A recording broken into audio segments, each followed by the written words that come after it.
Assalamualaikum warahmatullahi wabarakatuh. Halo teman-teman, apa kabar semuanya? Apakah semuanya sehat? Semoga semuanya sehat dan dalam keadaan baik-baik saja.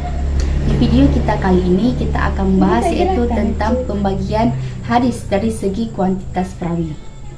Sebelum membahas lebih lanjut, terlebih dahulu kita akan membahas apa sih yang dimaksud dengan hadis. Hadis adalah segala sesuatu yang disandarkan kepada Nabi, maupun itu perbuatan, perkataan, dan ketetapan Nabi yang kemudian dijadikan sebagai landasan syariat Islam.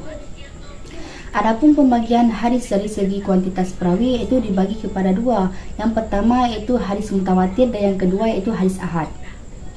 Hadis mutawatir menurut bahasa adalah at-tabubu yang artinya berturut-turut, yakni beriringan antara satu dengan yang lainnya tanpa ada jarak. Sedangkan menurut istilah, mutawatir adalah hadis yang diriwayatkan oleh orang banyak yang terhindar dari kesepakatan mereka untuk berdusta dari awal sanad hingga akhir sanad. Adapun ulama yang menerangkan hadis mutawatir dengan terperinci yaitu Ibnu Hajar al-Asqalani. Menurut beliau, hadis mutawatir adalah hadis yang diriwayatkan oleh sejumlah orang yang mustahil melakukan kesepakatan untuk berdusta. Terjadi perbedaan pendapat di kalangan para ulama tentang ketentuan batasan berapa jumlah rawi pada hadis mutawatir. Perbedaan pendapat tersebut berpengaruh pada kedudukan suatu hadis, karena pasti setiap ahli hadis berbeda pula dalam melihat sebuah hadis apakah mutawatir ataupun tidak. Selanjutnya yaitu syarat-syarat hadis mutawatir. Syarat hadis mutawatir terbagi kepada tiga. Yang pertama, perawatan yang disampaikan oleh rawi-rawi tersebut harus berdasarkan tanggapan panca indera. Yang kedua, jumlah rawinya harus mencapai kuantitas tertentu sehingga tidak mungkin mereka sepakat untuk berdusta. Adapun yang ketiga yaitu kesinambungan jumlah antara perawi dalam tabak pertama dengan jumlah rawi dalam tabak yang berikutnya. Pembahasan selanjutnya yaitu kedudukan hadis mutawatir. Kedudukan hadis mutawatir sebagai sumber ajaran Islam sangatlah tinggi karena bersumber langsung daripada Rasulullah. Oleh karena itu, hadis tersebut harus diterima secara bulat dan wajib diamalkan dalam seluruh aspek maupun dalam bidang akidah.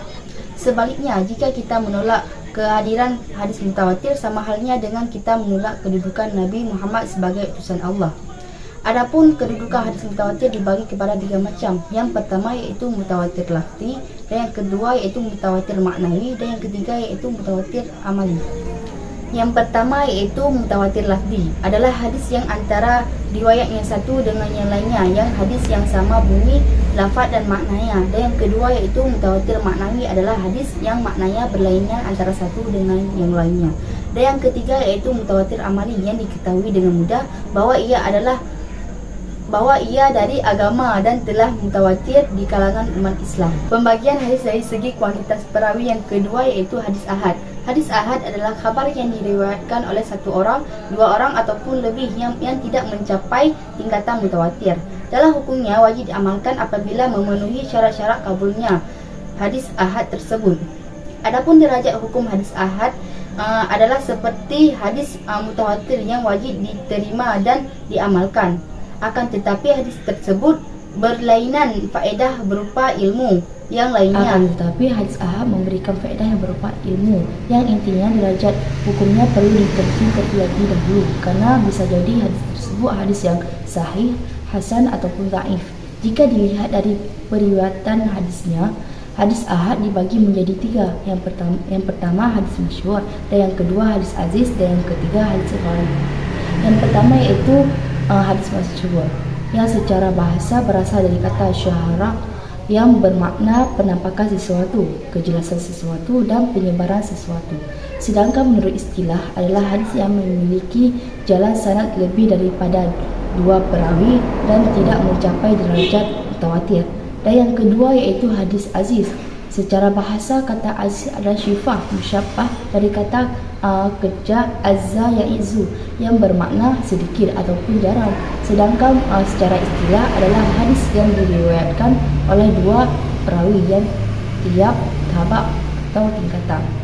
Dan yang ketiga yaitu hadis gharib. Secara bahasa, gharib bermakna sesuatu yang jauh atau jarang. Sedangkan secara istilah adalah hadis yang diriwayatkan oleh satu orang perawi. Adapun kedudukan hadis ahad sebagai sumber ajaran Islam berada di bawah kedudukan hadis mutawatir. Dengan berakhirnya pembahasan tentang pembagian hadis ahad tadi, maka berakhirlah video kita pada kali ini. Semoga pembahasan tentang pembagian hadis dari segi kualitas sekali dapat bermanfaat bagi diri saya sendiri khususnya dan bagi teman-teman semua pada umumnya. Lebih dan kurang saya mohon maaf. Assalamualaikum warahmatullahi wabarakatuh.